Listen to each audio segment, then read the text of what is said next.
ভারতে মুসলিম হয়ে জন্ম নেওয়াটাই বুঝি সবচেয়ে বড় অপরাধ। এর সবশেষ প্রমাণ ভাইরাল এক ভিডিও, যেখানে দেখা যায় 3 মুসল্লিকে প্রকাশ্যে একের পর এক চড় থাপ্পড় মারছে যুবক। শুধু মুসলিম হওয়ার দোষেই প্রতিবছর ভারতে নির্যাতন ও লাঞ্ছনার শিকার হন বহু ভারতীয় মুসলিম। সংখ্যালঘুদের দমিয়ে রাখার সেই ধারাবাহিকতায় ভারতের উত্তরপ্রদেশে লাঞ্ছনার শিকার হলেন অসহায় 3 মুসলিম।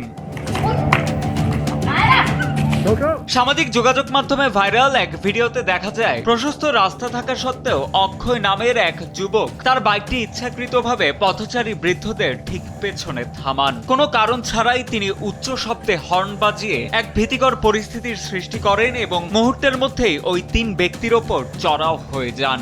অসহায় বৃদ্ধদের অকথ্য ভাষায় গালিগালাজ করার পাশাপাশি প্রকাশ্যে তাদের গায়ে হাত তোলেন সেই যুবক।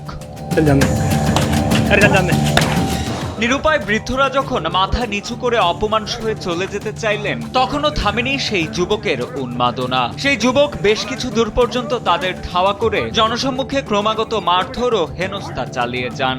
অথচ জনাকীর্ণ সেই রাস্তায় দাঁড়িয়ে থাকা অসংখ্য মানুষের একজনকেও এগিয়ে আসতে দেখা যায়নি ওই অসহায় মানুষগুলোর সাহায্যে। আল জাজিরা সহ বিভিন্ন আন্তর্জাতিক সংবাদ মাধ্যমেও ছড়িয়ে পড়েছে ভিডিওটি।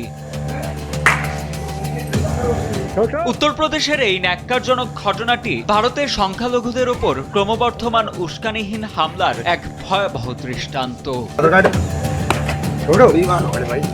সাজিদ আনিল, ডেস্ক রিপোর্ট, সময়ের আলো।